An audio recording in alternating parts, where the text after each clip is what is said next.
Friends, family, fans, we are back with another episode of Back Nine Bets, episode 155, Stone Cold Scotty. We got the stunners, and speaking of stunners, I've got a good friend of mine from Vyzen over on Back Nine Bets to break down this week's Waste Management Phoenix Open. Kelly Bidland, how are you, my buddy? Kelly's gone, not with us at the moment. We will see when he returns. Must have hit the button. Maybe it was me. We don't know. Still figuring it out. He's back. You were introducing me. We're off to a great start. You were introducing me, and I was like, why isn't my mouse working? So I'm doing the whole like click, click, click, but it just started working and exited right out of the Perfect. Hey, well, the exit button here though, Byron. Thanks, man. Happy to have you on the show for the 10 seconds that you were with me. And going forward, I mean, so, Kelly, you all the way in Vegas. We are thankful that you did manage to get some of your bets out there. As always, we are now sponsored by DRAFTKINGS on Back Nine Bets and Fantasy Golf Degenerate. So go check them out. Use code FGD for yourself when signing up over there. We appreciate them for being a wonderful sponsor of the show going forward for the next 12 months. So that's going to be a fun ride. We'll be doing most of our betting through DRAFTKINGS this week. And you know what? Their markets are actually like, not saying this as a shill, they're pretty damn good, like incredible. For the most part. And there's like a wide variety of stuff out there. So it's been pretty fun leaning on them before this even began. So we've got the waste management. Is there anything you wanted to address prior to getting there from last week? Or do you want to just get right into? How's your season been going so far? Because I'll just speak for myself. This was, you don't know if these are head fakes or not, but last week was my first winning tournament of the season. And man, there was a lot of close looks, good looks on the leaderboard. I feel like I'm rounding into form, Byron. That's what I'm trying to say. I'm ready to get after it and get a winner in here at the Waste Management. Hey, your mouse is working. Your mouse is rounding into form. So if anything, your betting cards should be coming right after the mouse there. That's right. I started the year quite hot at the Sony with the Chris Goddard post round 2 ad. Right. Yeah. Once we got the win situation going on there, kind of fancied him, got off to a good start, gained 6 units there, and then we are now officially losing units on the year because we lost 4.5 last week and 2 the week before. So kind of just bleeding out a little bit, but had a Erasmus Niergaard Peterson round 3 top 10 or round 2 top 10 that he finished T13. Like birdie's the final par 5 that cashes. Tony Finau, birdie's the par 5 on Sunday, that cashes. If Sahith Theegala birdie's the final par 5 on Sunday, that top 5 cashes. So there were a couple things that were very close calls. I'm crushing the process. Nice. I'm proud of it. Like the bets we've lost have been by a couple, like one shot. Right. Like if you add 3 shots to the card, it's a profitable week. So not like the guys are completely sucking it up for me, just missing out on a smidgen things. And we're also betting like round 3 top 10 at plus 350. So like it's not like this guy starting inside the top 10. We needed to make up like 3 or 4 shots on the field, and he basically almost did. He made up 3. We needed 4. So those kind of things happen. It's okay over the long term. If you find the right value or find the right markets, we can start, profiting there once things work our way. Speaking about finding the right markets, Kelly, lots to chat about here with the Scottie Scheffler playing the Waste Management Phoenix Open. Fantastic course history here. And there's been a lot of discussion about, are you betting Scottie Scheffler without markets, or are you just going to take him on? And I'm curious to hear your take on the whole situation so far. Yeah, I mean, look, I think it's when it comes to betting Scheffler, I guess you and I have had a few years to figure this out now. So hopefully our thoughts have evolved and figured out how we're going to attack him. I think, who is it? Rick Gaiman. I think it was on our show last year. Yeah, Rick Gaiman said this last year, and I know you've done a great job just kind of tracking overall profits by golfers and stuff too. I think he said it best and easiest. It's just at this point, I think you're betting Scheffler every single week, or you're just not betting him. Right. And this week's a perfect example where like, this is a course built for Scottie Scheffler, right? Like this is a Scheffler course, but I think the other problem is like, it's great that we have some books that list winner without market. That's great. But if you're going to, I don't know if you've got 4, 5, 6 books that you're comparing odds to, like I do, Byron, like it's it's almost never going to make sense to play the winner without market, right? Just because you're going to find they're setting those odds based off of what their outright book looks like. And you might just find outright at every tournament. I find outright odds that are way better than whatever that book's posting with winner without, right? So I think it's a good idea, in principle, but when you get down to comparing some of these numbers in there, you're betting let's say a 25-1 winner without, and you can find 42-1 on the, in the outright market somewhere else. I think you got to go. I think you got to go outside of that winner without market and just bet the straight outright. So look, this week's a good example. This is very much a Scheffler course that I'm scared of and what he could do here.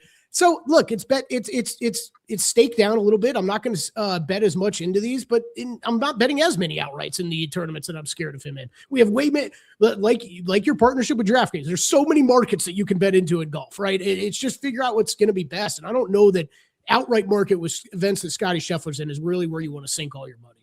Yeah. Someone messaged me on X asking a question about like, hey, is it stupid to think that you can be profitable betting just placement markets?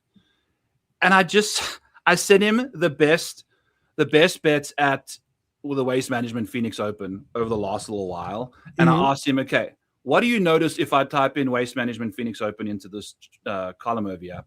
When you see the best bets since 2020 at this golf course, at this event, what are you noticing? Yeah. It's you top got to 20s scroll. and top 10s, man. Yeah. You find a Scottie Scheffler win market. That's the only profitable situation. And if you click on Scottie Scheffler, you ain't. Last year was plus 275, similar kind of realm. This year plus 225, and you're not going to be finding any of these numbers anymore. But as you can see, there's Xander top 20s, Jordan Spieth top 10s. These are all markets. There's not 10 Scottie Schefflers in the field. All right. Only one Scottie Scheffler can finish top 10, and you've got 9 other spots to take advantage of. So if you are interested in trying to just profit, I've said it before, Kelly. If I didn't have to do content and if people didn't click for outrights and I was just sitting without this light on in my dark study over here, just trying to grind profits out, I'm only placing placement bets. Only top 10s, only top 20s, only top 40s, because last week we bet 2.2 units on Adam Scott to finish top 40, and he was the only winning bet we had all week, and we only lost 4.5 units, like I mentioned. So if he didn't cash, we had like a minus 10 unit week. So he was a big part of why we didn't hemorrhage hard, and those kind of markets can be capitalized on. So 100%. And Byron, let me jump in if you don't mind, because I think you said it perfectly. If we weren't doing all the shows and content that we are, I'll tell you, last year I would have stopped outright betting halfway through the year. Probably it wasn't going well early, but what I always try to tell people is like tournament matchups, in my opinion, this is my opinion, and everybody's going to do tournament matchups is where I start. And then I'll go into top 20s and top 10s, in top 40s. I'll look at all that stuff. But man, that's 95% of the money that I have sunk into a tournament is in those markets.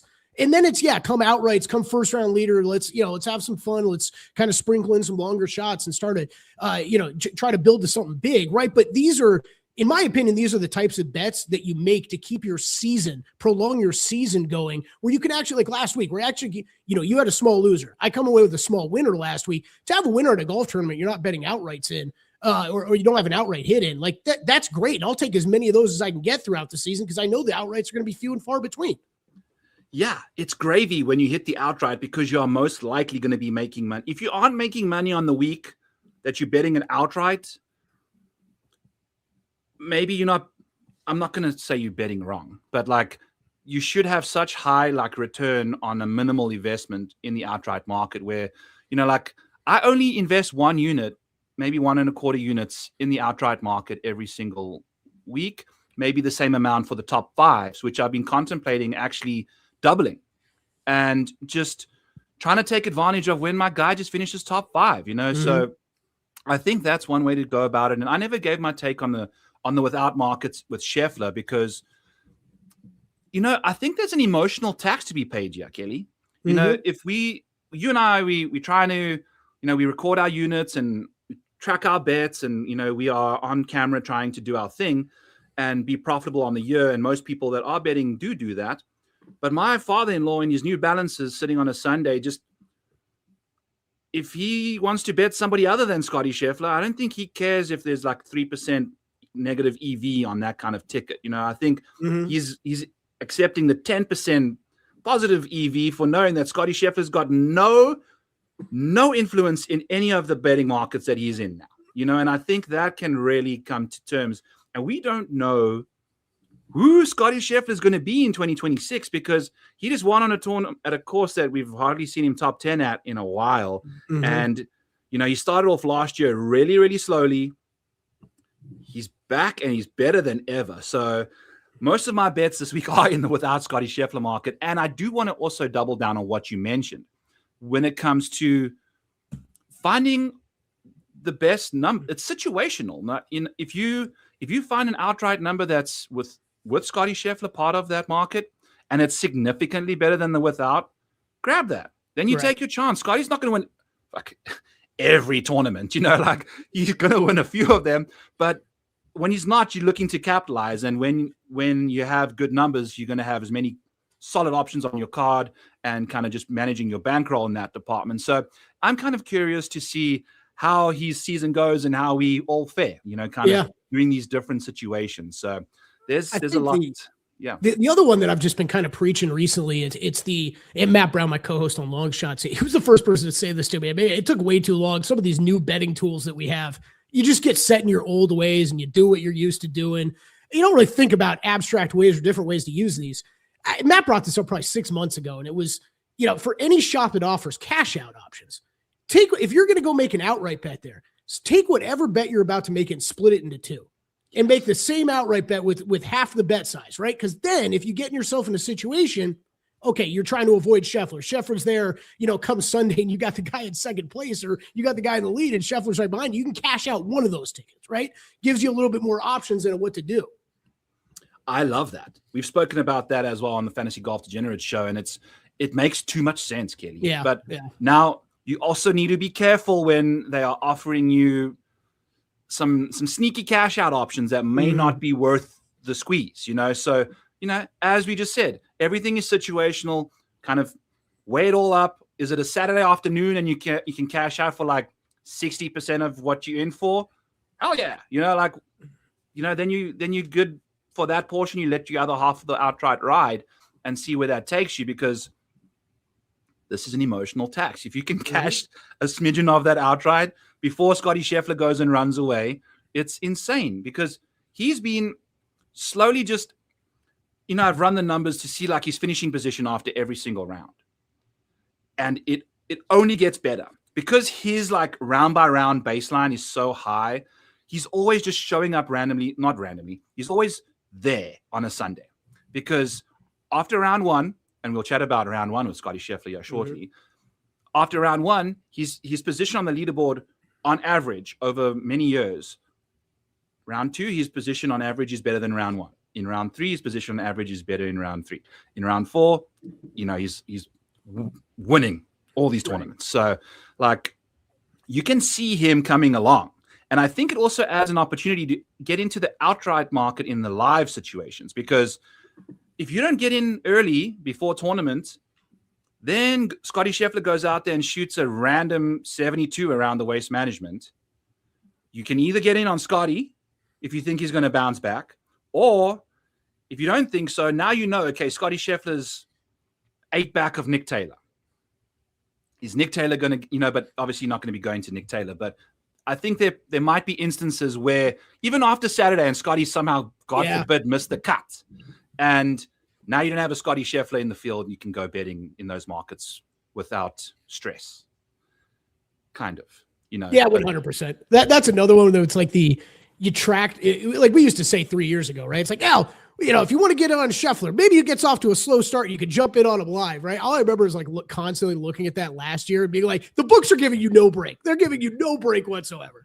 They aren't. And you know what? Let's actually just transition right into that, because I want to chat about Scottie Scheffler and how I plan on betting him this week, Kelly, because we're going to take a look at Scottie Scheffler, and I've pulled up my screen here. If you guys are listening, I'll explain it too. But in round one, since the beginning of 2025, so last year and the current, you know, Amex that Scottie's played, strokes gained average in round one, he gains 3.8 strokes. In round two, 2.6, 2.5, and 2.3. in rounds 3 and 4. So on average, he's gaining about 2.5 strokes, rounds 2, round 3, round 4. But if you're looking at round 1, he's gaining 3.8 strokes. And if you just kind of think back to what Scottie Scheffler's got up to the last little while, CJ Cup, Byron Nelson led that bad boy, ran away with it. I believe, was it the Open Championship that he got up early and ran away with it? I can't remember the other instances, but the Euro and then at La Quinta this week at the Amex, he was round 1 leader again. Mm-hmm. He's got such a high floor when it comes to round 1. He's 10-1, Kelly, to finish first round leader, Scottie Scheffler. So I think I'm going to be going to Scottie Scheffler first round leader market, just going to bet my 1 unit to win the 10 there. And at the Waste Management Phoenix Open, I like that course history. You know, like he was first round leader around La Quinta, where I bet him to shoot over 66.5 because he's never gained more than 2 strokes on that course. He showed me that that's not a problem, Byron. I'm going to do it any way I want. So around this kind of venue where he's thrived, I feel like that's a fantastic shot. Then you get the top 5 market for plus 290 and the top 10 market for plus 144. So these are all available at DraftKings, and they seem to make far too much sense given the fact that he's gaining 4 strokes on average in round 1.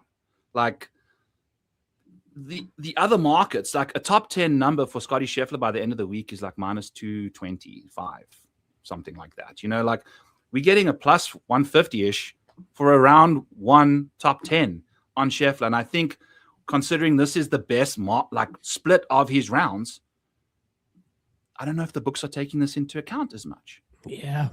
You showed me this before we hopped on here. It's wild. It's stunning. Like you were kind of hinting at. I'm like, you try to think back. You remember hot starts with him, but you don't really. Yeah, I haven't put it into numbers like this before. Yeah, it's 3.6, 3.8, 3.8. Yeah, 3.84 raw strokes gained. Like, I need to spend some time and just go and like pull yearly data and pull the splits for like Tiger and see if I don't think Tiger Woods ever was like super solid in round 1 anyway. I think he started off kind of slow and then lurked, and then like chased your ass down. So I want to see because, like Ben Griffin, for instance, his strokes gained in round 1 is 2.1 strokes, which is almost the same as what Scottie Scheffler gains in round 4. But then in round 4 or in round 3 for Ben Griffin, he's gaining only half a stroke. So it's like only 25% of the output he gives you on a Thursday he's providing on a Saturday. And this is obviously these guys only played like 25, 30 times. So this is Ben Griffin we're talking about. So let's go with 30. A huge sample. So that's a bigger sample than most, but it's still what they're doing. And when it comes to these kind of golfers are humans. I know that I typically start off slow for a round of golf. My back 9 is always better than my front 9. Now, whether or not it's because I've had a couple things by the time we get to the back 9, feeling a little loose, or just my confidence. I figured out what my swing's doing. Some of these guys show up on a Thursday and they're ready to go. And then the cut shows up on Friday, they get a little gun shy. Or on Sunday when they're playing for all the money, they get a little gun shy. Or when they're playing for the money, they drive up the leaderboard. I mean, we saw multiple backdoor situations at the Farmers. Like some guys just find themselves pumping their way out there. So it's really interesting. I think that's going to be the market I go to with Scottie Scheffler. I like it, man. I think I might be joining you on that one. This is nothing I bet for first round leader yet. That makes a lot of sense, my friend. I think I'll be joining you. Yeah, it's plus 1050 at DK. Go check it out. I have one more bet that I want to share with you guys for round 1. And we just spoke about Ben Griffin because he gains that 2.1 strokes in round 1. Like we just showed you over here on the model, which you can go and grab in the Model Maniac Patreon, link in the description below.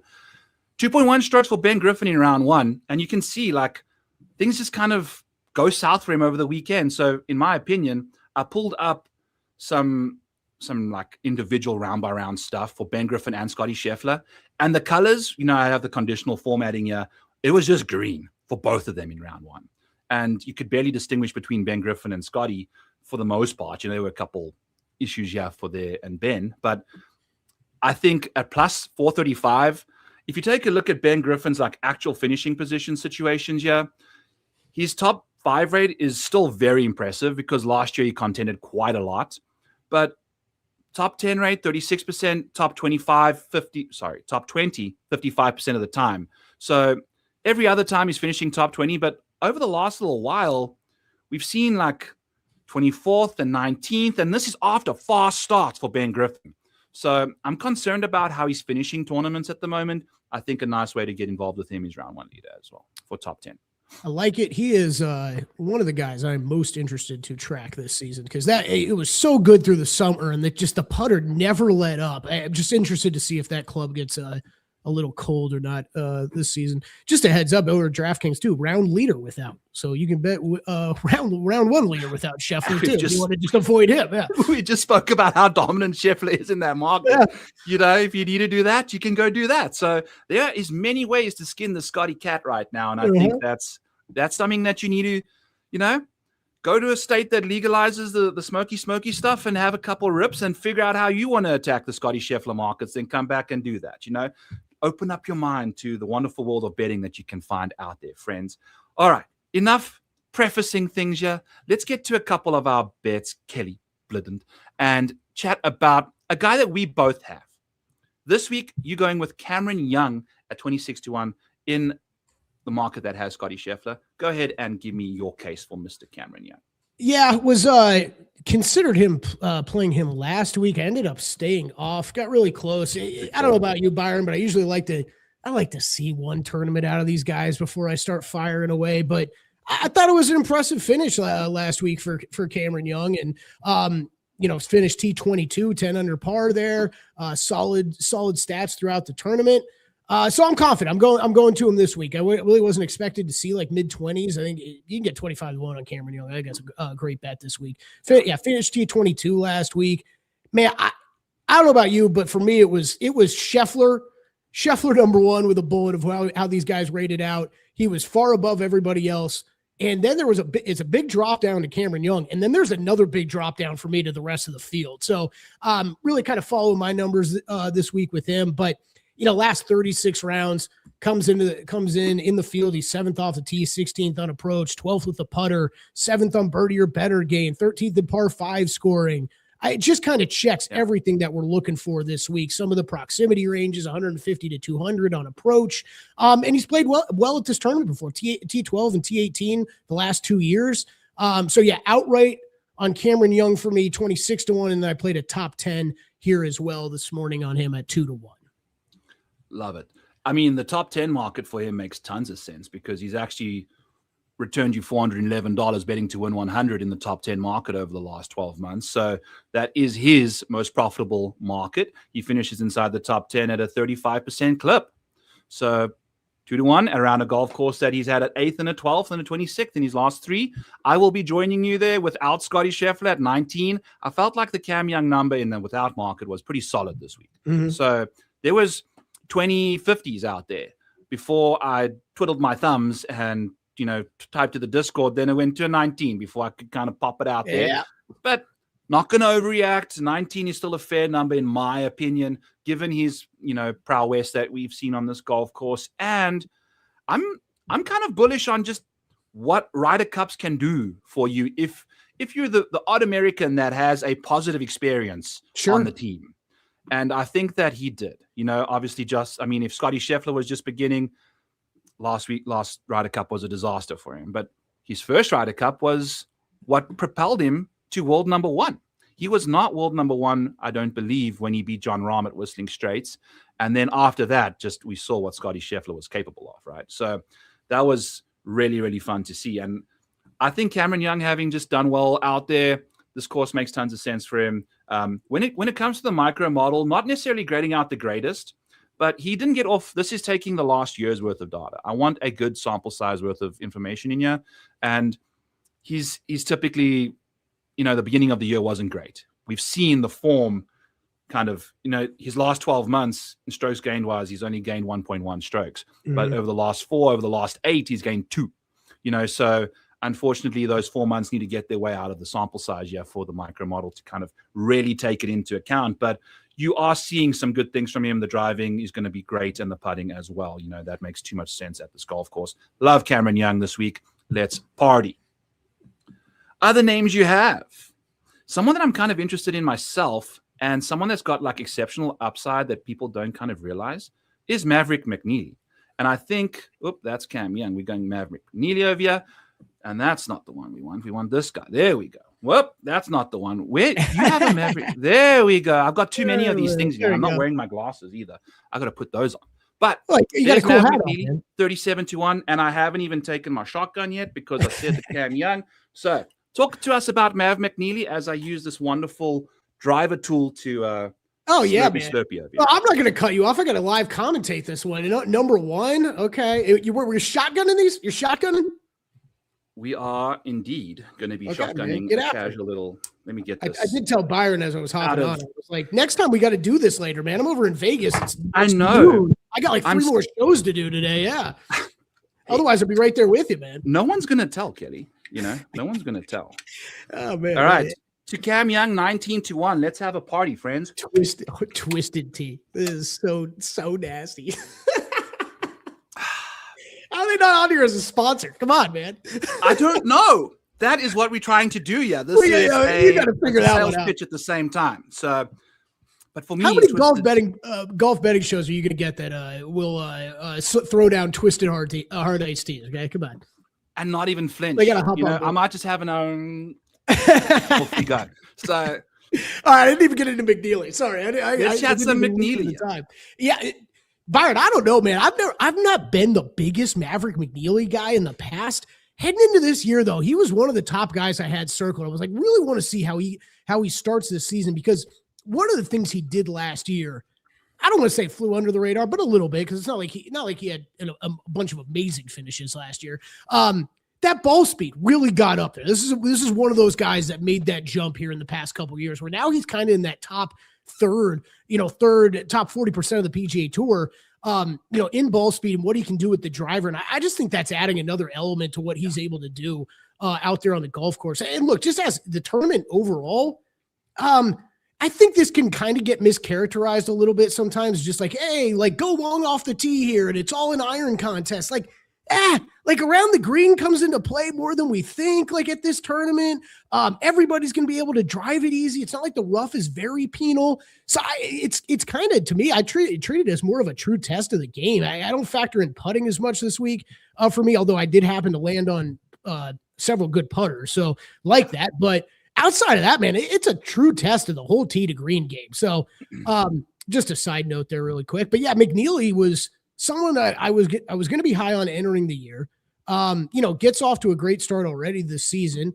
Bet him last week. He ends up 10th last week. He was T24 at the Sony. So quality starts, and he gained in every stat category those 2 tournaments. So yeah, I'm in on McNeely, and frankly, Byron, I don't know that I'm slowing down. As long as he keeps putting up these same type of results, I'll continue to stay on him, especially in this West Coast swing, right? Especially while we're over here in Arizona and California, for sure. I wasn't really planning on betting him this week, but after last week, I saw everything I needed to. 10th of the Farmers, T24 at Sony Open. Heading into this, over the last 36 rounds, he ranks 19th off the tee, 19th on approach, 6th with the putter, 21st in distance. That's what I'm talking about, that distance number really getting up there.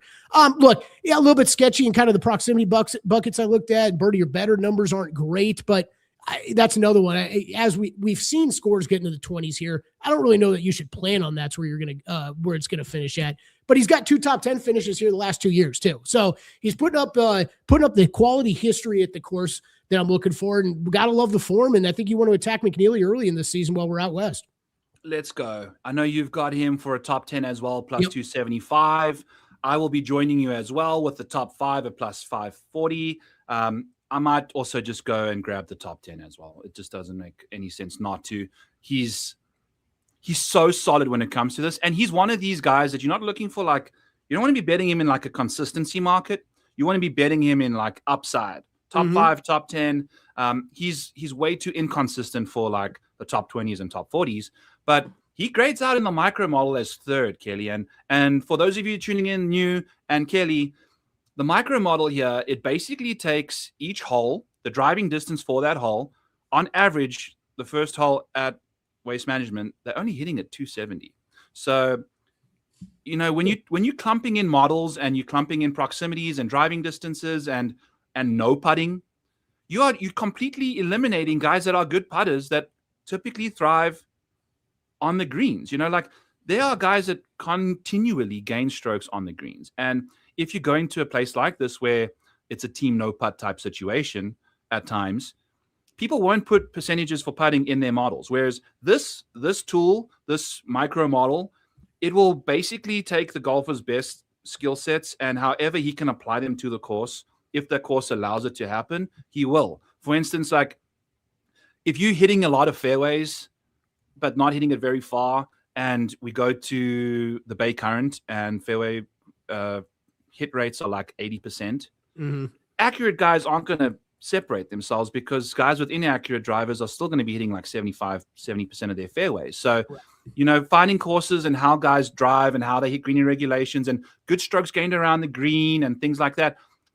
At certain courses, it really helps to kind of implement in there. And Maverick McNeely's number 3 in that department for me. And it's just across the board. You see, he doesn't hit a ton of fairways here. Not a lot of people do anyway. So he's actually pretty good on approach out of the rough, hitting a lot of greens from the rough as well. So that's what you need. Get yourself on the green. Give yourself the 5th best putting performance in the field projected-wise, for us. So I'm all in on Mav with you. And if we scoot over to the left-hand side here, what I was trying to say earlier is how boom or bust he is. 19% of the time, 1 in every 5 starts, he's top 5ing. 1 in every 4 starts is a top 10. 1 in every 3 is a top 20. And then half of them are top 30s. You're typically trying to see like doubling from top 5 to top 10. You know, so the fact that these are very closely clumped together kind of just shows you that he's a very boom or bust guy. His top 30 is only 2.5 times more than his top 5 rate. You know, so you're looking to kind of capitalize, whereas, you know, Cam Young, similar situation. Whereas Harry Hall is the opposite. You know, high top 10 rates, no top 5s, that kind of stuff. So just trying to find a way to bet the golfer and his like DNA. I think you spot on with the top 10 and the top 5. He's actually profited in both of those markets the last. Yeah, Byron. I mean, I love this the different splits here, and you spoke about the putters, right? Like what jumps out to me right away? Look at the made cut percentage, right, for Harry Hall, Sam Burns, right? Putters travel, right? You're a great putter, like it might be different surfaces. Some of these guys are just natural great putters. Harris English, Harris English, absolutely, right. All those guys, and you're seeing those really high made cut percentages because of that. Yeah. So we're in on Mav. Let's go, boys and girls. Maverick McNeely. Do not have an out route him, so we're not shotgunning yet. Let's go ahead, and I'm trying to match up guys with you. I'm going to. Well, we're guys. We got to get you a shotgun another. Yeah, beer. We got it. Right. So Sepp Straka 66-1 in the without Scottie Scheffler market. I think the number's just straight up wrong. 17th in the model. I understand that he's kind of hit or miss kind of guy, but again, if you take a look at his like top 5, top 10 rates. The top 10 and top 5 rates are basically the same thing. And it's 1 in every 5 starts is finishing 5th or better. And we're getting 66-1 without Scottie. I'm all in on that. I know that you are in on Sepp as well when it comes to a top 10 market. When I find it here and turn off the timer so that you can have Sepp showing up for you the whole time. Top 20 plus 225. He's finishing. That's me. Yeah, I did not bet Straka, actually. I did not. Although I fully endorse it, though. He was endorsing bets that I'm forcing down your throat. So instead, I'm just going to force my own stuff down my throat. Yeah, there you go. And chat to me about Sepp in the meantime, Kelly. I will, man. I will, because I don't hate this bet at all. He was someone I couldn't believe he was at as long odds as he was for the Amex. Heading into that. I mean, look, he missed the cut. I didn't end up betting him. He missed the cut, so it is what it is. What enters this event still hasn't made a cut. So man, it just feels like a lot of carryover from almost like the start of last year, right? Where it's like, man, there's a lot of disrespect for Straka in the outright market, at least for a guy that won multiple times last year. So, I'm totally with you, Byron. I got close to playing him at the Amex. Maybe not like we talked about before. You're going to hear some of the golfer profiles for this course. Yeah, he might not be the longest dude off the tee, right? But man, the approach play is going to matter the most here, and he's one of the best approach iron players in the world right now. Yeah, that's the thing is like if you plug into the model heavy drivers, Sepp's not going to necessarily pop super hard for you, but he's going to lean on the iron play for us this week. And he's 6th in the model for that. And then overall, how everything puts together for him, I've got him ranked as the 2nd best option. And this is the nice thing about not necessarily working out great for Cam Young because of the large sample size, but we know that with data from the last year, Sepp Straka is capable of being the second best golfer in this field, based off the course fit. And we've seen him win multiple times, and the Amex was one of them a couple months ago. And as a result, we saw some good stuff there. So Sepp Straka, we got Raspberry this time round, and this is number 2. May Sepp Straka bring victory to you. How does it get worse? Raspberry now, man. You're mixing in different hard iced tea flavors. All right. Like it. I had to dig deep in the box there, but now, do you buy those? Are those like a variety pack, or did you buy like okay, all right. I can't. No, what's the variety? Is there a third? Yeah, there's a third. The third's going to be peach and half peach. Okay, all right. Personally, my favorite flavor of the Tweez it's the Rocket Pop. I've always said I've got like a 13-year-old palate. It's never improved since. Brussels sprouts and celery be damned. Give me Rocket Pop Twisted Teas instead. So that's where we're going to be rocking and rolling there.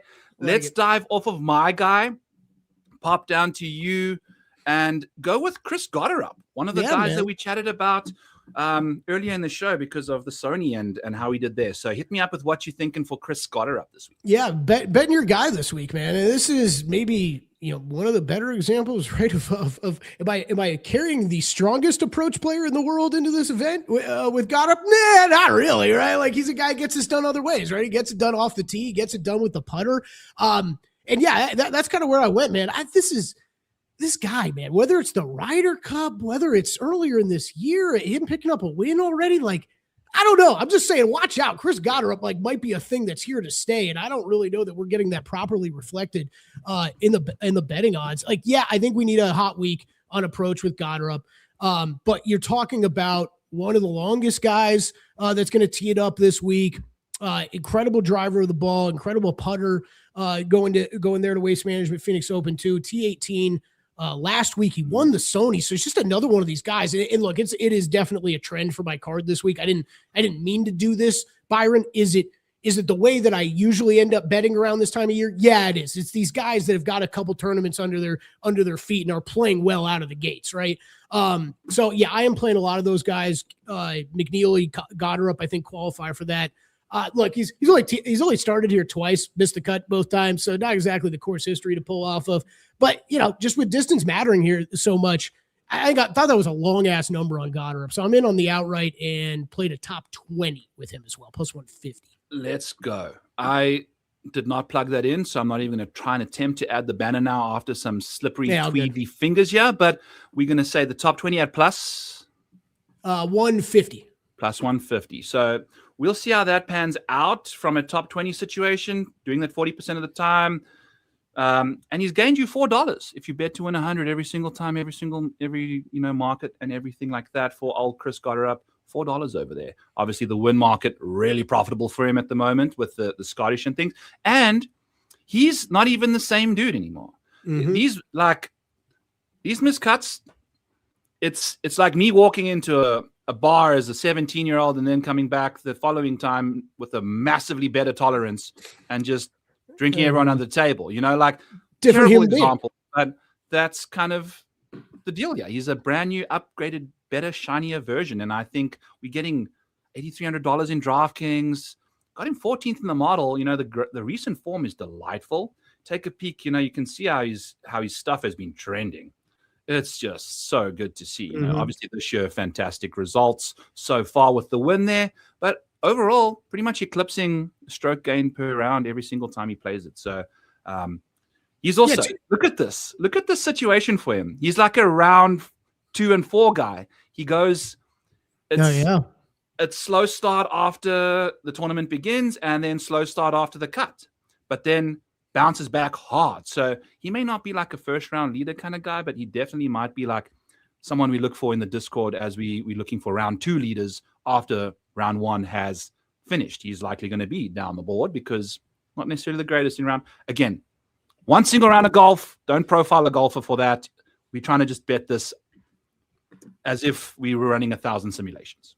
Yeah. And Byron, to your point, man, I'm just looking back to like last year around this time. You're right. A completely different guy, right? Like he started off the season, missed cut at the Amex, T25 at Farmers, and then it was missed cut here, missed cut Mexico, missed cut Cognizant, T16 in Puerto Rico, missed cut at the Players, missed cut at the Valspar, T18 at Houston, missed cut at Valero. I mean, that is 7 missed cuts near the beginning of the season last year. It's just a different player. Did you say the Puerto Rico? Like, Buddy was playing the Puerto Rico Open he was playing less Puerto than a Rico year last ago. year. Yeah, Like, last year. This is a different dude. You know, like he was not even remote. He's not thinking about playing the Puerto Rico Open. Or he might, is he going to go defend the one flight? Or was that 2 years ago? I can't think remember. That was 2 years ago. Yeah. So, I mean, from one flight to Puerto Rico to the Scottish, you know, I mean, he's living life La Vida Loca right now. That's right. So, love where he's going in that department. Let's take a scoot up to mine. Chat about Sahith Theegala this week. 33-1 in the without market. We've got also Sahith Theegala. If you join the Discord, you know, I've got 135 there with the SCOTTIE as a future. We bet that over the weekend. It just makes too much sense for him. I'll be using him as my one and done as well. Yeah. If we go over to the one and done tool, which I like to show off to you guys, here we have basically, if you take a look at like the strokes gained that a golfer's gained at all these different courses over the last little while, here is the weighted strokes gained average for all of these guys. Let me just zoom in a smidgen. You don't have to see all the numbers. You can see the kind of general principle here. For the one and done tool, you can see if we go and filter by, what is this week? The Waste Management Phoenix Open. Yeah, are your best options when it comes to weighted strokes gained at each event. You know, like whatever you're looking for, these guys have thrived at this venue. SCOTTIE, Xander, Hideki, Mav, you're going to see all of these guys in course history metrics. Then it goes ahead and it ranks these guys. So it shows you how have they done at this course versus other golfers in the field. It's likely going to be pretty solid as well. And then it uses rankings of how does this rank up against their own schedule. So everyone's going to have red over here because it's just comparing the strokes gained at the Waste Management Open to, for instance, Scottie Scheffler at like the Genesis. Right. Isn't very good. You know, I don't think he's ever top 5 there before. You're not going to be wanting to play Scottie Scheffler at the Genesis. And I'll zoom in a smidgen for us. He's 17th when it comes to that. And Pebble Beach hasn't been a happy hunting ground for him.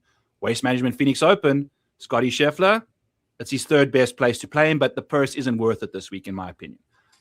Other names that you can find that have better options when you kind of take how it compares to their schedule and other golfers' schedule, it gives you a general ranking over here, and then you can go from here because this helps you identify the optimal time to play the golfer, right? You don't want to be playing him at a course that he's typically good at. He might just be a good golfer in general. You want to be playing him at his like specific course that he's the best at and the best at versus other people in the field as well. So that's kind of what this column does. Yeah, then it just pulls in my power ranking for this week based off of recent form. And, you know, we don't want to just be looking at 7 years worth of data and 5 of them happened ages ago. We want to make sure that someone's doing okay. And then it kind of just ranks them out. And then you can find your guys over here in the one and done rank column for you there. So Pearson Coody playing in his first event. That's why he's kind of down here at the bottom. But guys that have some good course history and playing nicely in the model, Mav McNeely, Sam Burns, Nick Taylor, Daniel Berger is an interesting name. Sahith Theegala is a little further down here. The power ranking for him, obviously using a full year's worth of data of the last little while. Sahith had a horrible year. But if we head over back to the Maniac model over here, find our guy Sahith somewhere. What was he, 46th? Here he is, yeah, 45th, $8,400 in DraftKings. We are looking at a 31st, an 8th, and a 7th to begin 2026, which that may be his 3 best results last year, you know, like all year. And it's not ideal when you don't have good form coming to this kind of a golf course, but he's got great form.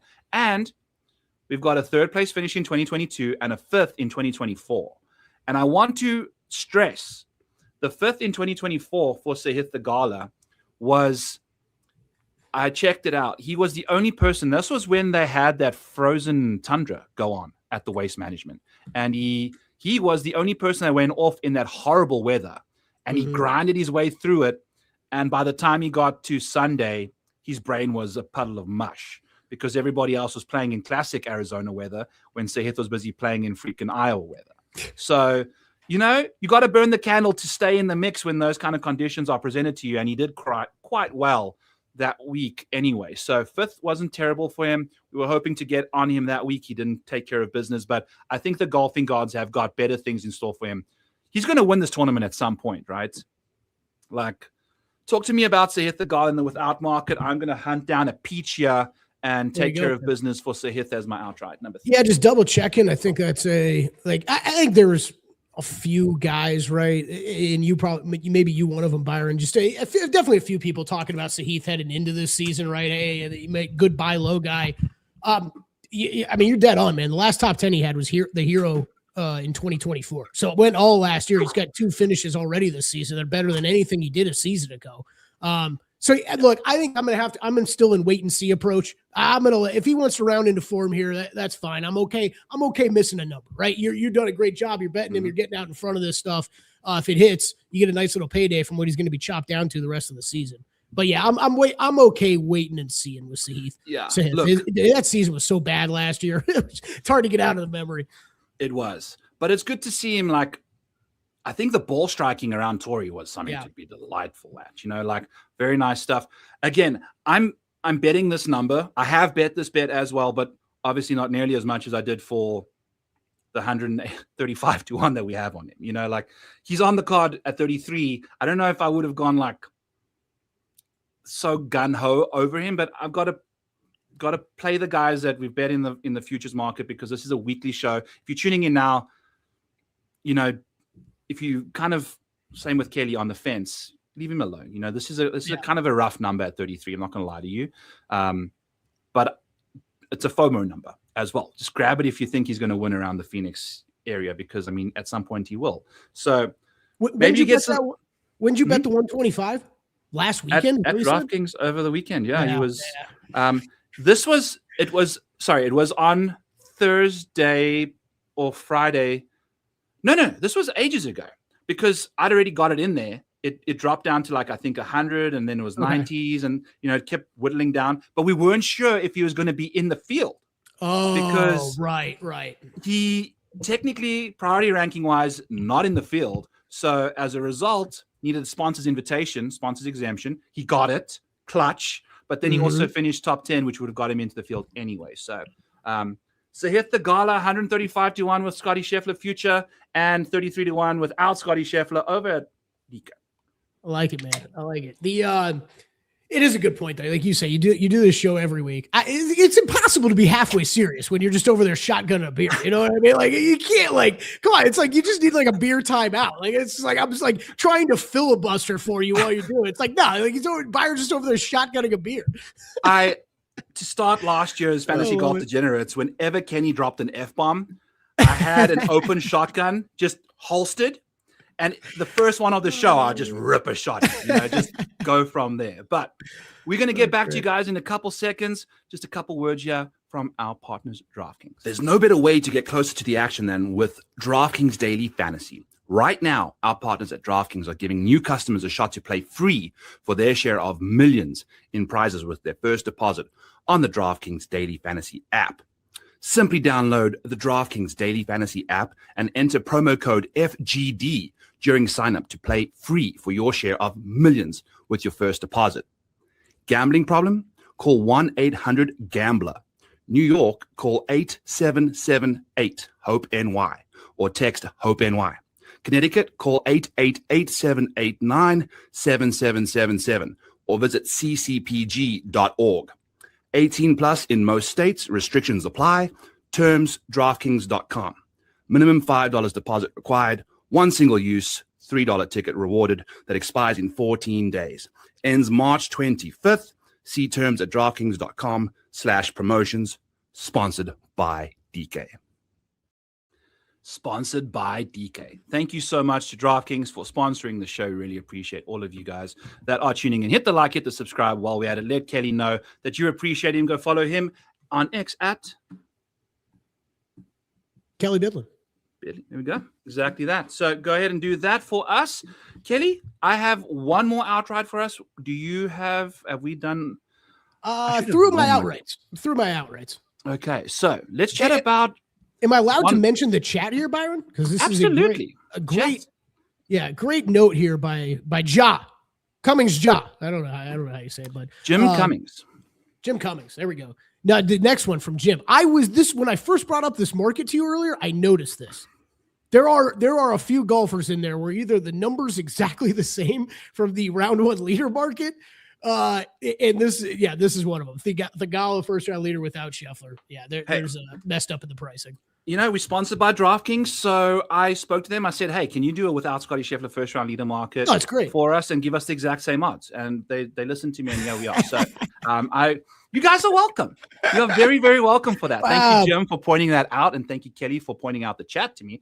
I'm clicking a lot of buttons this show. Some new things I'm doing here. So, yeah, I didn't want to bring it up before, but I was like, some of these numbers don't look right. Like Xander's like 32-1 in both. Like, okay, you know what? This is the smartest thing I'm going to say on your show. If you have the opportunity to bet into a market that doesn't have Scheffler in it, as opposed to one that does at the same number, you should do the one where you bet without him. I know it's groundbreaking. I know. Take a minute, think it over. I want to make sure you understand that. Gonna have to run it by my team. Gonna crunch the numbers there, but it seems like it checks out. Yeah, it seems like it. This is the thing. We are degenerates. We gamblers. We got to go out there and take care of business when the opportunity presents itself. And it's all about finding the right number. And if the number is right, without Scottie Scheffler, go ahead. And I think that is an absolute no-brainer. So let's just go ahead here. Jim Cummings, the first round leader king, guest on the show, and 60-1 without Scottie Scheffler. See at the Gala. Let's go. So Byron, I'll stop pointing this out, but like Hideki's 39-1 and winner the round one leader without Scheffler, and he's 38-1 in the regular one. So you even get better odds in the winner. Oh, baby. While we just at it, let's go ahead here and see. Like, if you guys are in the mood to go and find a first round leader bet in this market, well, let's just hide Scottie Scheffler since he's not in this market. And we got a couple first round leader guys for you guys. Yeah, Ben Griffin, obviously one of them. Pearson Cootie. If you're in the mood, my guy S.H. Kim, he finished, I think, one shot out of the lead on Thursday at the Sony, and then cashed me a split with Scheffler at La Quinta in first round. So wasn't thrilled about him being out on the South course, I don't think, on Thursday last week. I kind of like this course a bit better for him from the putting aspect. He's a very, very good putter. Mm-hmm. Showed up on the PGA Tour 2 years ago and then got kicked off to KFT and got himself upgraded out there. It's so good to see these guys go and work on their craft and then return much better golfers. Sometimes getting reps outside of like KFT is probably more stressful than PGA, let's be honest. But getting reps elsewhere can help, in the minors and things like that. So interesting name there. Adrian Demonte Deschart, have that saying after like 4 twisted T's and see where that goes for you. Dude, you beautiful pronunciation. Well done. There was some half and half right there. Garrick Higo is someone that you can be in the mood for. And then Colin Morikawa is someone that I will perpetually, habitually, and spiritually bet in round one. Because, for somebody to, over the course of 13 months, to lose strokes in one specific day, when pretty much everywhere else you're gaining a stroke, like, what is he doing on a Friday night or a Saturday morning? Like, for real, man. I know Colin's not going out on a bender. He's like too much of a bitch to be like that kind of a guy. Does his girlfriend have like photo shoots or something that he's like staying up until like 4 o'clock in the morning, like Instagramming? What's the deal, yeah, Kelly? Clearly he just loves to make the cut. The tournament's over for him after he makes the cut. He's like, mission accomplished. Let's just go do whatever on the weekend and we'll get on to the next tournament. Don't have to talk to media if I suck on Saturday after making the cut. Just get out of town. Nobody notices. Yeah. Get out of town. So some other guys that you're kind of wanting to take a peek at. I know Harry Hall's typically your round one leader. Wow. You take a look at this round profile and wonder, why does this man not have a top 5? Well, he's round 3 and round 4 strokes gained is half of what he does in round 1. It's just he slows down. So this is weird. Some guys have like opposite of magnetism to the leaderboard. I like to call it the Shane Lowry Collision Avoidance Award. You get too close so that e-brake comes on automatically. You're not pushing the brake, but the car is stopping. Right. No chance you're going to approach the lead there. I have one more outright for you people. I have one more shotgun for you people. And we're going to be rocking and rolling with an Andrew Novak, 96-1. This was another solid number, I believe, in the outright market without Scottie Scheffler. And I'm a fan of Andy. You know, if you're a Toy Story fan, you know that eventually there's a good ending to the story. We've seen a lot of good stuff from Andrew Novak at this golf course, and we saw some really impressive work from him all the way down here, 43rd in the model, which, you know, 96-1 is fine in that department. He's one of the prodigious top 20 earners in the model year. If you're betting to win $100 every single time Andrew Novak tees it up, you would have returned $445 in the top 20 market. And as a result, we are going to be going to Andrew Novak for that exact bet, because Andrew Novak, I should definitely wear my glasses more often with this.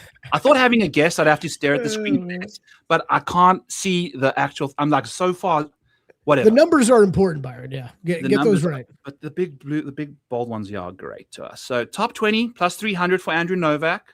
We're going to go top 10 plus 700 for Andrew Novak. And then we're going to go top 5, just a top 1,600. Top 5. Just a top 1,600. And then we're going to go without market 96-1. You're going to talk me into playing this. This is another guy, you know, like Straka, right? I think it was the Amex again, just like I was with Straka, where I'm like, pull it up outright odds. You're like, man, this is long odds for a guy that had a couple great finishes last year, including a win at the Zurich. So I kind of thought that heading into that event, and man, I'm right there with you. I did the same thing again this week. I was like, man, Novak played pretty well last week. You know, I'm having this conversation, like we all do, having this conversation in my head, right? And you're like, nobody else is onto this yet. Like nobody else is onto like Novak. No, people are clearly onto it, like Byron, who is great at what he does. But yeah, man, he finished T7 last week, and I'm like, I think I got to do something with this guy. Let's do something with this guy. He's 96-1 without. In 7 straight events. That's kind of impressive. How about this? Has lost off the tee in 7 straight events and has 4 top 10s. No, 3 top 10s and a top 20 in that stretch. That's incredible. That is what you call a magician. Yeah. And that's someone that gets it done. You know, the numbers are too big. He's one of these guys. I think if we pulled it, we had it earlier, like one of the better top 20 bets you could find was an Andrew Novak, situation. So yeah, I think I'm going to make that bet. I think I'm going to bet him in the top 20 market. Let's do it.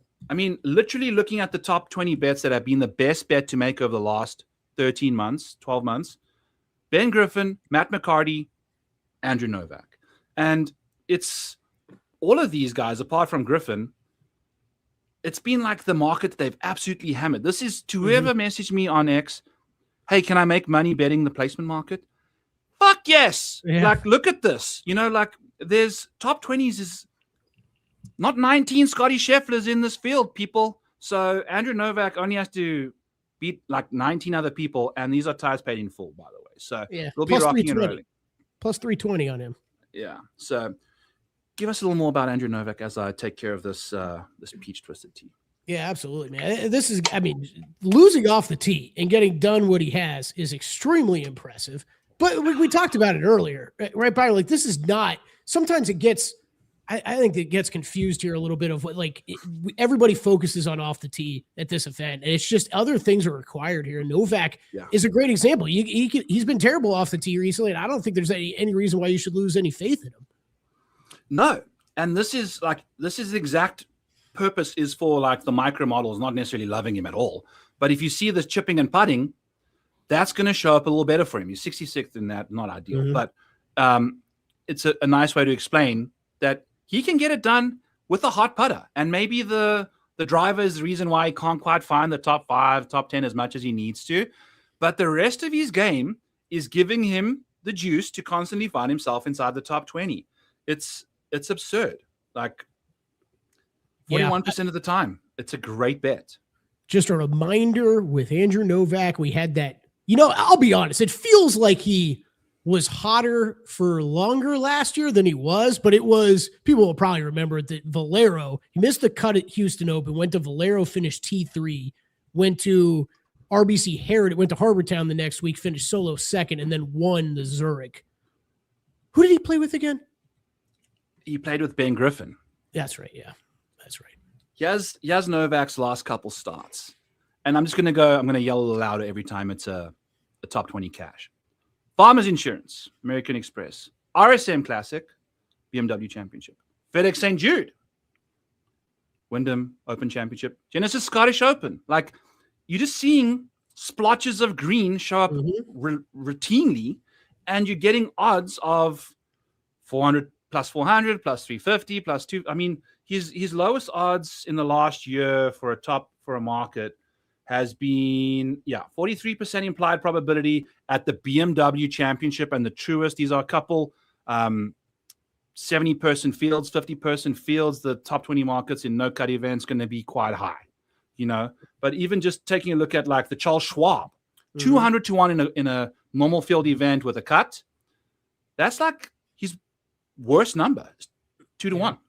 And we're getting Novak for a top 20 at 3 to 1 around a golf course that he's top 20 at. Almost, he was in the final group 2 years ago, I think, when they played the same pairings, all three, the round 3 and round 4 with the same pairings. Yeah, T8 here. Yep. Yeah. So he's alive. He's alive to do this stuff. I like it, man. I like it. That was one of the other ones I had circled, so I think I'll be adding him. Top 20. Very good. All right, so let's chat, Kelly. We've got for you Maverick McNeely, top 10 plus 275.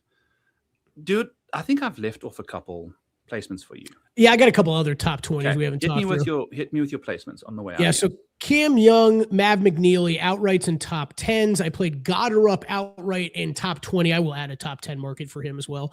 And then the other top 20s I played so far, I'm going to add Novak, played Jake Knapp and Pearson Cootie, which I'm just going back to those two. They cashed for me last week. I haven't really seen anything to take me off of them this week. This is Jake Knapp rated out as like my 6th highest guy this week. T5 at Farmers last week, T11 at the Sony. Great start to the season for him. Great par 4 and par 5 score. I think that's important this week, especially the par 5s. You got to be able to score on here. He's great in the approach ranges that I'm looking at, 150 to 200. Man, 5th in driving distance, just kind of gets everything done, right? Like he went through a period last year where he kind of lost some accuracy with the driver. And I don't know, Byron, I was betting him and watching him a ton during then. Played at some shorter courses where, driver wasn't going to come into play much anyways. Yeah. And the approach game and the putter just got so hot. And man, I think that's now we started a new season. He's able to focus off the tee a little bit more. I think he's carrying over a lot of positives from his game last year. So I think this could be a big Jake Knapp year. And he's one I'm going to be focused in on. So great start to the season. No reason to back off now. T44 and T28 in his 2 starts here as well. So even over short history with him, he's got good finishes here. So yeah, Jake Knapp, top 20, min on that at plus 160. And then Pearson Cootie is another one. Before we get to Pearson. Yeah. Jake Knapp. I mean, he's 5th in the model for me. Yeah. And he's $8,800. Like he's actually one of the few people that are getting the respect that he deserves for how well he has been playing lately.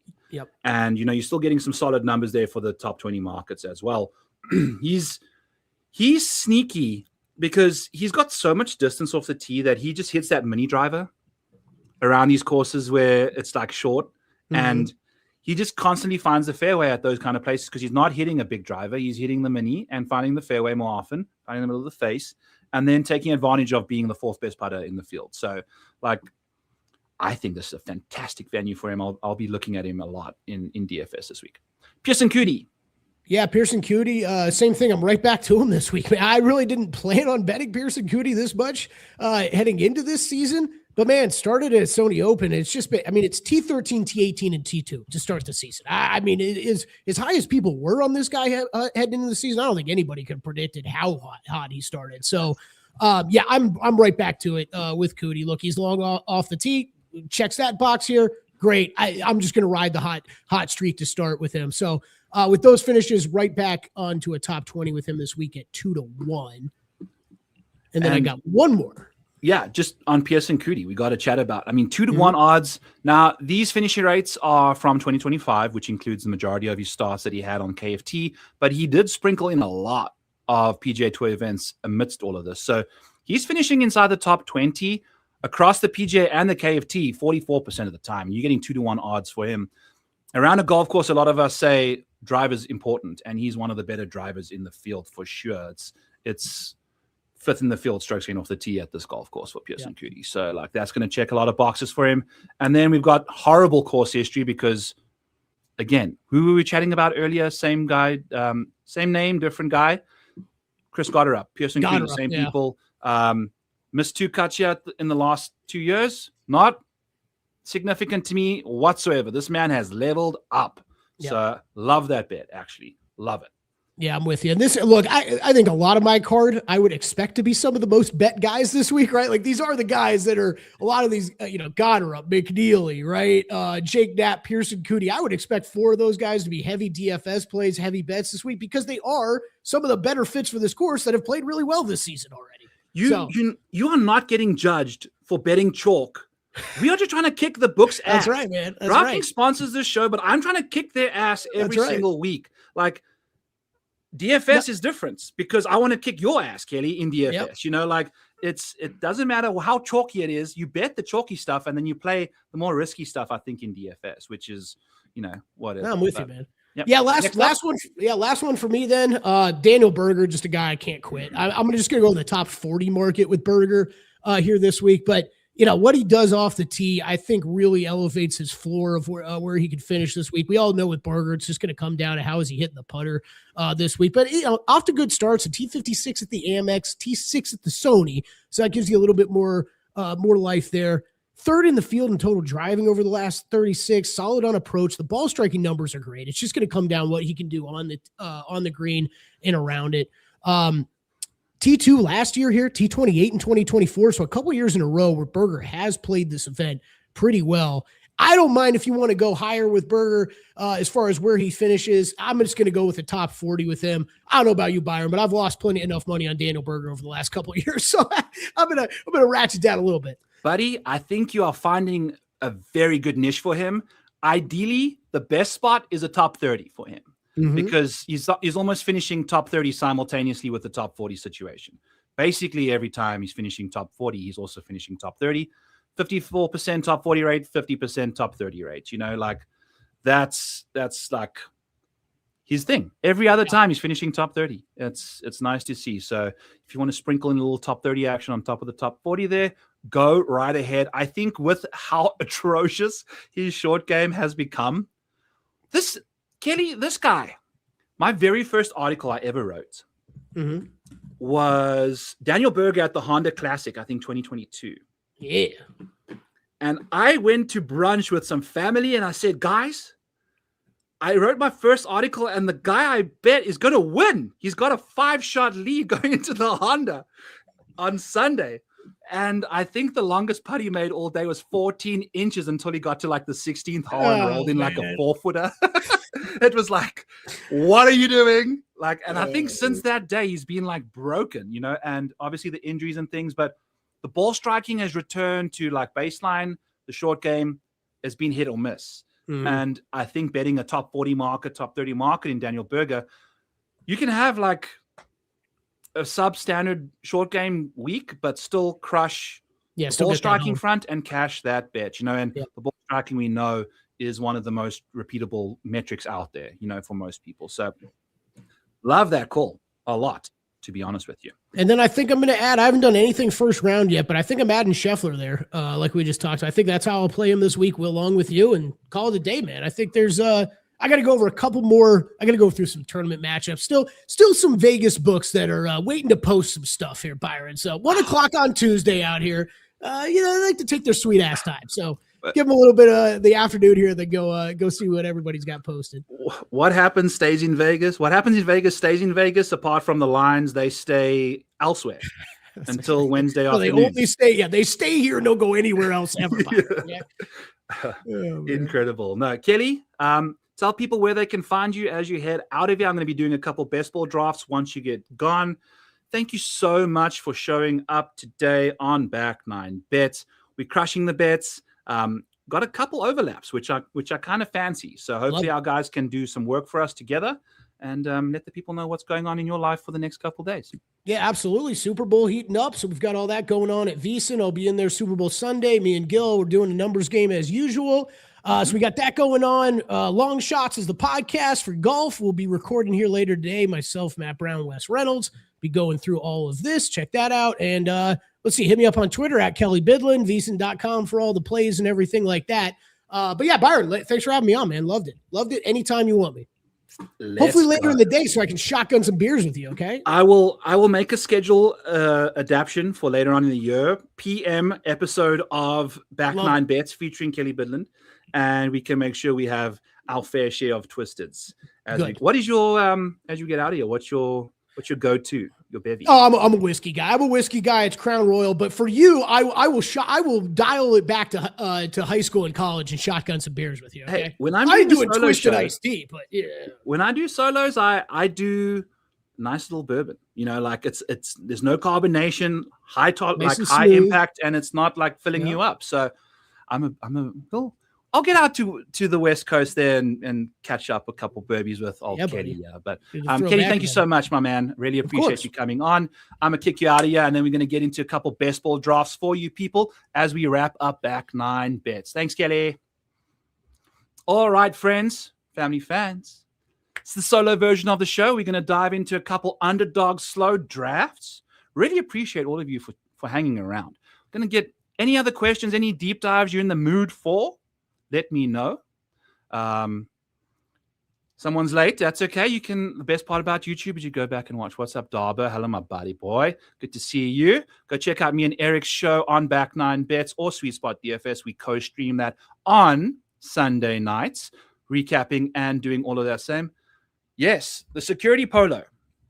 So I guess I should share the story with you guys. This is a security polo, and you don't realize how tight this is. It's probably 3 sizes too small for me right now. But no, I can't. You see, I can't wear this golfing. I'll be hitting like bunts all day. But I worked security as a grad assistant when I was doing golf coaching for William Penn University. I was as the GA there on the team for 2 years, assistant coach. And I could only work 10 hours a week as a foreigner. So I found the highest paying job on campus, which was security. I would make $12 an hour. I could also work 12 hours because I needed the Thursday night graveyard shift. Thursday PM, 6 o'clock at night through the evening, knock off at 6 o'clock in the morning.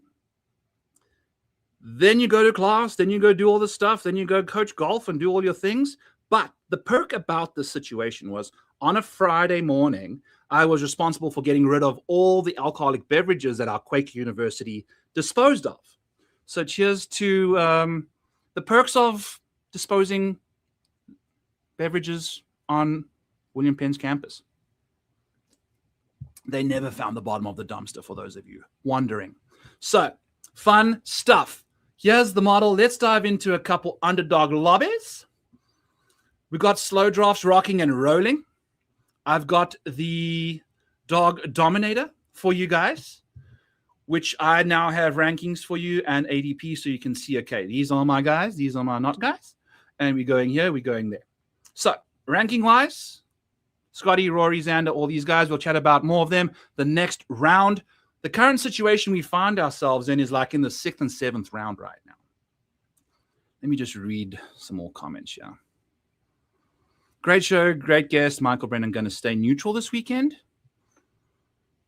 I love that you say weekend, which means he's going to make the cut. Michael Brennan's going to be on a revenge tour. In fact, I think I actually forgot to mention that I've bet him at 185-1 without Scottie Scheffler. It's been a weird week for me. It's month end at accounting. I don't know what the world's happening behind me here. You know, we're currently on the clock a little bit. This is the stuff I give you guys. Give you all the good loves. Month end is a disaster for me, so I've been running around with my head on fire. So one more name. I bet each way 10 places on all my bets or win top 10 finishes. Makes sense to do that. Win only special. Yeah, exactly. This is, you see, we're figuring our stuff out.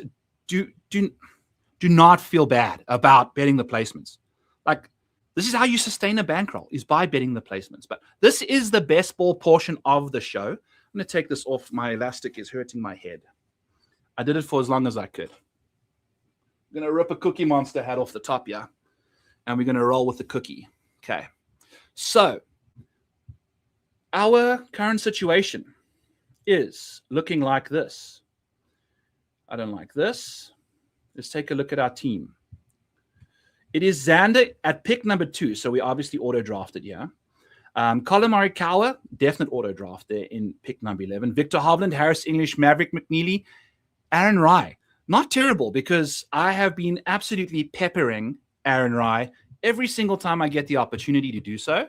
If you take a look at my current rankings over here, Aaron Rai is 20th in my rankings, and he's getting drafted at 42nd. So shout out to all of us for changing the ADP after hearing the show. Fantastic waterfall strokes gained.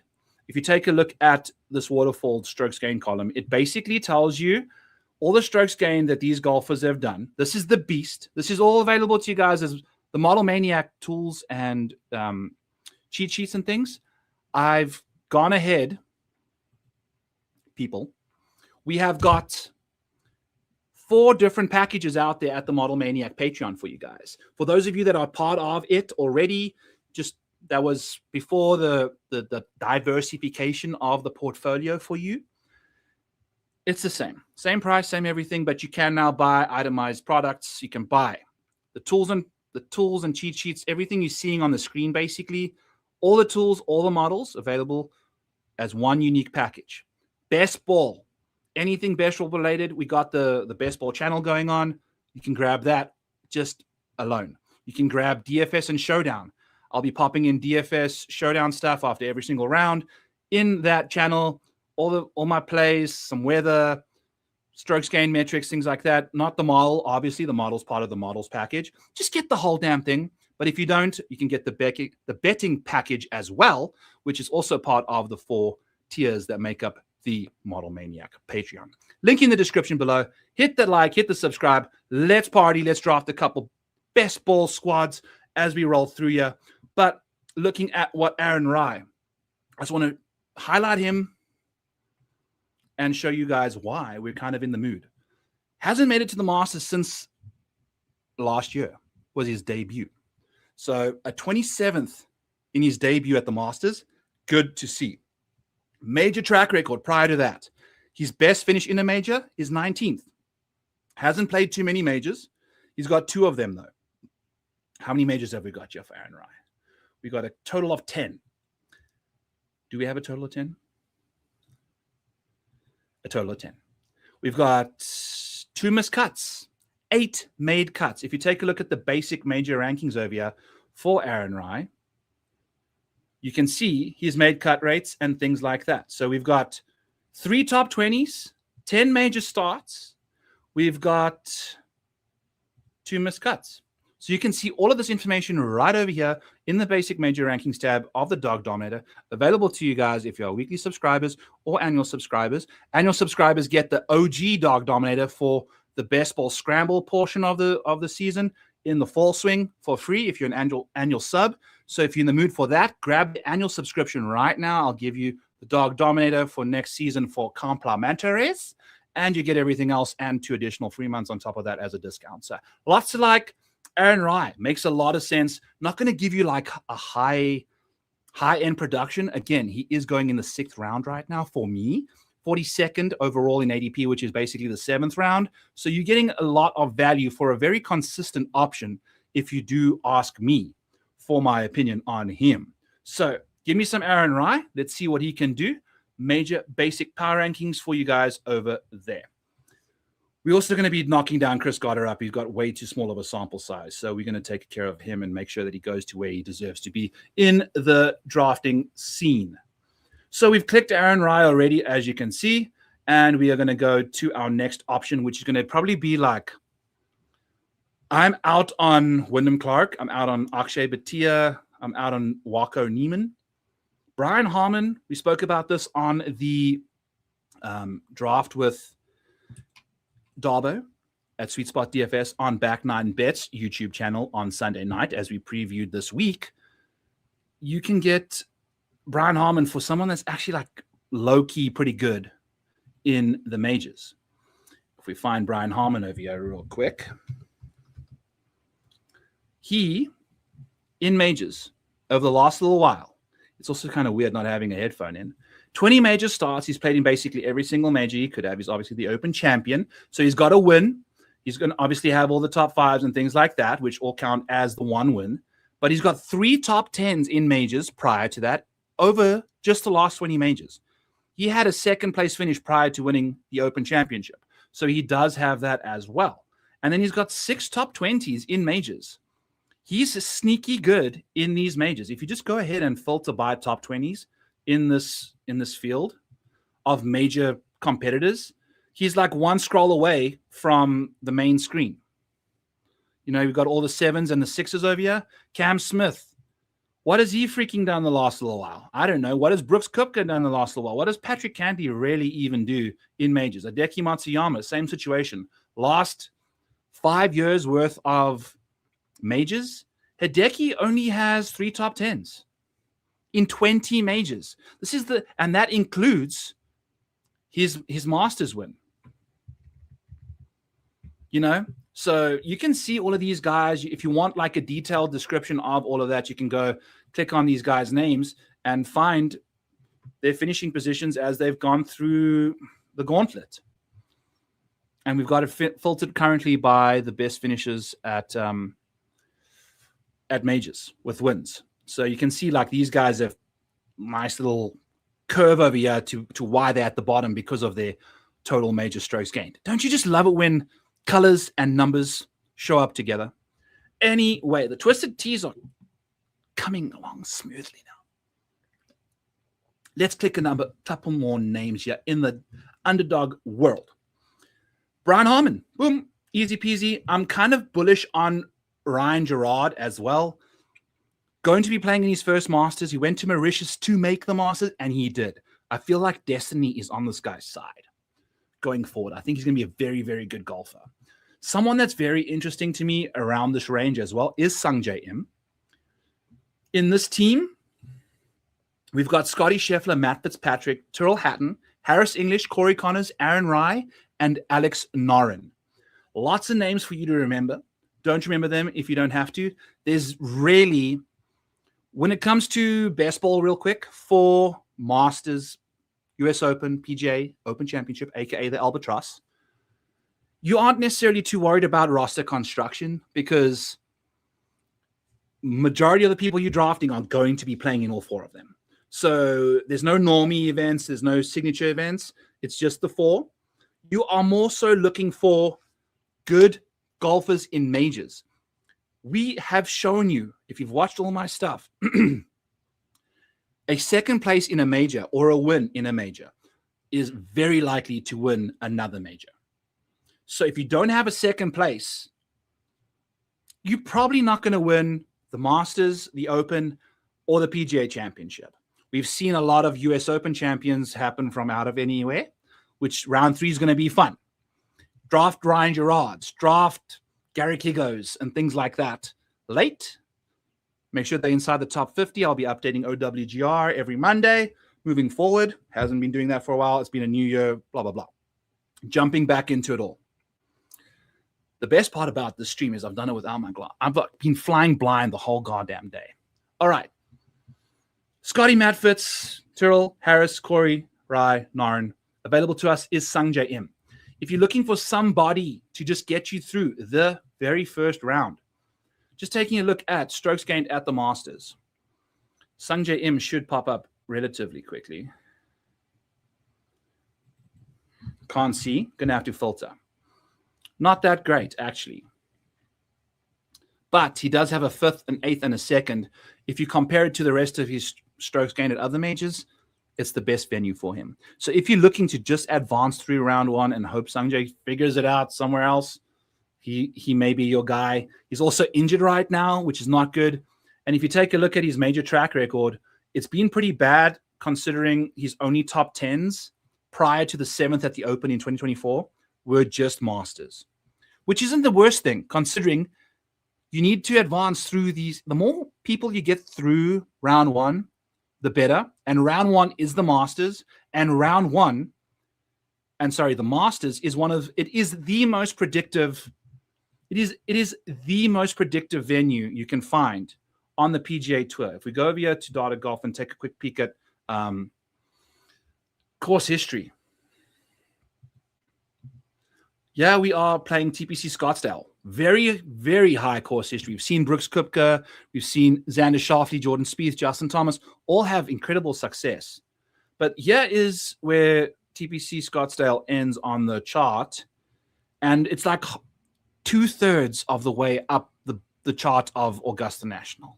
I mean, look at this. This is a monstrous column. Monster column over here. So you want to make sure that you have guys playing well at Augusta. So having good course history at Augusta is essential. It's essential to get through advancing rates for you guys. Shout out Benny on Live, nuking 16% of my best ball teams. Really appreciate you, sir. Moving along as we're getting salty over here.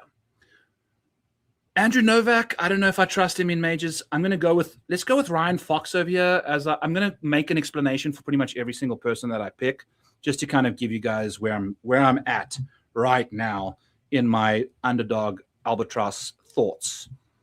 Foxy, fantastic at the Masters. We got a 26th and a 38th, missed out on it last year. Will be playing here this year, given his current situation on the PGA Tour and world ranking wise.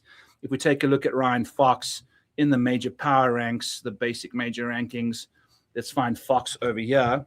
His world ranking is 39th in the world, so he would have been qualified for the Masters. He's going to be playing all four of these things, most likely, so long as he remains inside the top 50.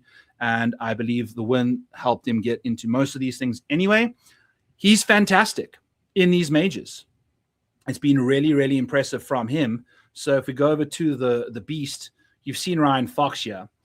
Missed the cut at the Open. It is what it is. 19th at the US Open last year, 28th at the PGA, 25th, 23rd, 26th. You know, you're getting like top 30 finishes from this guy every single week. And, sorry, every single major. Not every single major. Most of them. Some of them. It is what it is. You know what I'm saying? So we're going to be looking at Ryan Fox all the way down at ADP 51. Our basic major rankings have him ranked 42nd. So we're going to be clicking his name quite a lot because I think this is a good value situation for him in this department. Back to our major rankings over here. Ryan Fox. Boom. This is Ryan Fox. Yes, it is. Boom chakalaka. Bob's your uncle. We get to go again. I'm not going to do that. Let's move along to our next guy. Adam Scott's next up. He's one of these guys that I'm just kind of looking at in round 8 and thinking, you know what? I don't hate you. What pick is this? 45? Go to ADP 45 and see. Okay. Here's Adam Scott. Rasmus. Maybe we go to Rasmus. His ranking's actually better than Adam Scott's. Aaron Rai showing up, you know, obviously nicely. Over here, Alex Noren, Brian Harmon, those kind of names. Marco Penge is going to find himself on my teams a little more, but I'm waiting on him to show me a bit more before I start clicking his name a lot in underdog. Going there, and then later on in drafts, we're going to be going Max Griesemann a lot. You can see the ADP disparity over here between my projections and the ADP of Albatross on underdog. Use code MANIAC when you are signing up over there, by the way. I had a Finau each way 12. Oh, you got it. Yes, dude. Nice. We had the top 10. Shout out to you. Good for you, Tom. Leeching the Finau market. Love to see it. Back to your regular paid underdog broadcast. Who did we say we liked? We liked Ryan Fox. We actually liked a couple other guys around him. Novak, no. Minwoo Lee, I like a lot. Rasmus, Ryan Fox, Adam Scott. Oh, Adam Scott was who we were talking about. So there's a couple other names we actually prefer over him. Rasmus being one of them. I mean, the guy makes 1 million birdies. Taken. Liam Nelson style.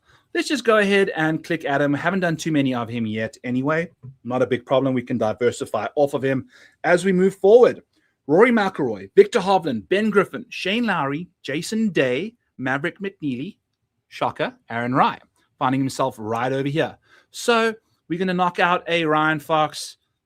Simple situation. We've already described why we like these guys. Maybe you want to throw some Kurt Kitayamas in. This is my first 25 drafts. So we're going to have, I'm going to like concentrate on my favorite plays. My next wave of drafts, we maybe see if we diversify a little bit off of them.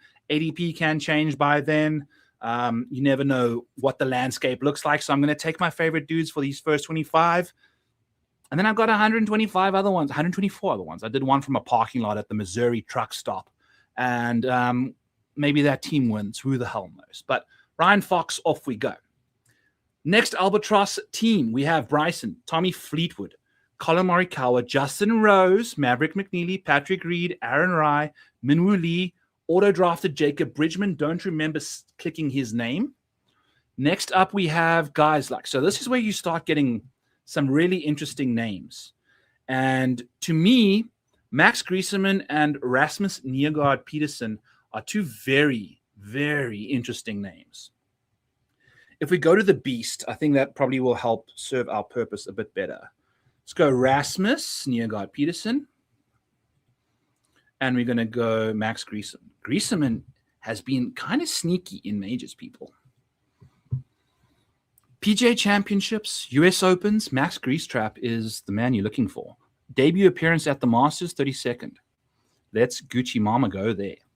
All right, so Rasmus Niergaard Peterson must have some sort of a database situation with his name. Unfortunately, we're not going to be getting his more recent results, but we do have his strokes gained in here, which in the US Open and the PGA Championship last year, he crushed. Made the cut in both. So you're getting really high upside, but he's ADP 61. And Max Griesemann, 32nd at the Masters. We've only missed one cut in 5 appearances, and that happened at the Open Championship. At this late in the draft, you are either looking for Open specialists or guys that can absolutely crush leading up to the Open. And I think this guy's game's built for majors for some reason or another. He's been fantastic in them. Yeah, first major was in 2024, and since then we've had nothing but 4 of 5 finishes inside the top 35, top 33 to be specific. So the grease trap going to find himself clicking his name a lot, along with Jacob Bridgman. Jesus, what did we get ourselves into there? Did not click that name, by the way. Jacob Bridgman. Yeah, negative strokes gained. We got 2-for-2 in miscuts. So tough scenes there. US Open was close to making the cut. Did not happen. ADP of 55. I mean, why would you be going ADP 55 Jacob Bridgman when you've got Max Griesemann instead? In my opinion, Rasmus Niergaard Peterson instead. Those are the names you want to be clicking and going from there. So there's Grease Trap for us in that team. Let's take a look at the next one. We've got Bryson at pick number 5, Henley, Hatton, English, Siwoo, Rai, auto-drafted Neiman. God damn. In the 7th round. Is what it is. The reason why, if you are tuning in now and don't know why I have a irrational hatred towards Waco Neiman, because everybody's always expecting him to play fantastic golf in majors, we're going to filter by all majors and just the guys that we have over here. Waco Neiman finds himself 3rd of the 5, amidst Rasmus Niergaard Peterson, Max Griesemann, Ryan Fox, and Jacob Bridgman. Neiman fits in the middle. Now, he was 37th in ADP. Did I grab him at ADP? 41st pick, whatever. Yeah, so slightly behind. I'd imagine he continues to remain in that range. If you're taking a look at his finishes in majors, he's gaining strokes across the board, 0 strokes at the Open. But where's his stuff? I think we're going to have to figure this out. Let's go basic major rankings. I believe I've got that stuff there for us. Neiman, finding his way into a top 20 for the first time in forever. We are looking at a man with 19 major appearances since 2021, 1 top 10 and 2 top 20s in 19 major appearances. This is the best live golfer. He won 5 times in 2024. 5 times in 2024. and has been, his last 12 months, he's gained 0.9 strokes despite losing 1 million the last couple. I just don't trust him in majors at all. Don't trust him in majors. He's not the guy I'm looking for. The fact that he is right around Patrick Reed's ADP is an atrocity. What are we doing over here? So give me Patrick Reed over Walker Neiman like 1,000 over 1,000. Going to be doing that all the time. Also, had a couple twisted tees. Let's just go ahead and click Cameron Smith. While we've just butchered this with Walker Neiman. Cameron Smith, when it comes to majors, man. Look here. A white name means that you are checking the box for a second place finish in the last 5 years. Cameron Smith has got a first place finish in the last couple of years. Won the Open Championship. Shout out to us for the last major victory we hit outright on Cam Smith back then. We've also got 3 top 5s and 7 top 20s in the most recent starts for Cam Smith. Delightful stuff. But if we go over to the beast and click Cam Smith's name, things get dirty. Things get ugly and uglier than his mullet. Waterfall majors. He falls all the way down underneath Walker Neiman from a waterfall perspective. Neiman obviously played a lot better in the other events over here. Cam Smith just has missed 5 consecutive cuts in a row in majors. And that comes after a prodigious major career. Basically every single year, he finished inside the top 10 outside of 2019. 5th at the Masters in 18, 2nd at the Masters in 2020, 10th at the Masters in 2021, 3rd at the Masters in 2022, 4th and 9th in 2023. Obviously won the Open in 2022 as well, and then finished 6th at the Masters in 2024. And then since then, it hasn't been a top 30 finish. 32nd has been his best finish at the US Open back in 2024. It's been rough. It's been rough for my boy. I mean, look at this Masters track record, and then you just pinpoint that with a 99th place finish. Not good for Cam Smith. So going to take a gamble on him finding his game back. We should have probably taken Erasmus. Maybe we can grab him. No, he probably won't. Anyway, moving along. Scottie, Colin, Bobby Mack, Shane Lowry, Harris English. A lot of names I like in this range. Let's go, since we've been clicking a lot of Brian Harman, let's go with Alex Noren instead. Let's go with... Haven't clicked a lot of Kurt Kitayama. And I think I saw his name earlier on the list of rankings right around ADP. Let's go ahead and do that. It is also an hour 37 into the show. I think I'm not going to finish all of these. I need to pee. We've had a lot of twisted teas. So thank you so much, all of you, for tuning in. I'll probably be doing a couple more. Maybe tomorrow I'll do a lunch stream of more best ball drafts on Back 9 Bets YouTube channel. This is Back 9 Bets on Mayo Media.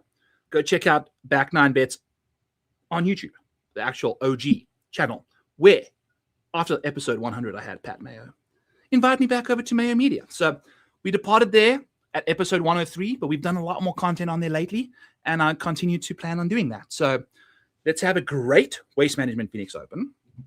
Cheers to you. Cheers to everybody that tuned in. Thank you for clicking the like. Subscribe to Mayo. Subscribe to Back 9 Bets. Check out the Model Maniac Patreon. Use code FGD when you sign up at DraftKings, our sports book partner over here on Back 9 Bets and Fantasy Golf Degenerates. Let's have a fantastic year. It's the Waste Management Phoenix Open. Let's go and dominate this week. Appreciate all of you for tuning in. Catch you guys next week. Peace.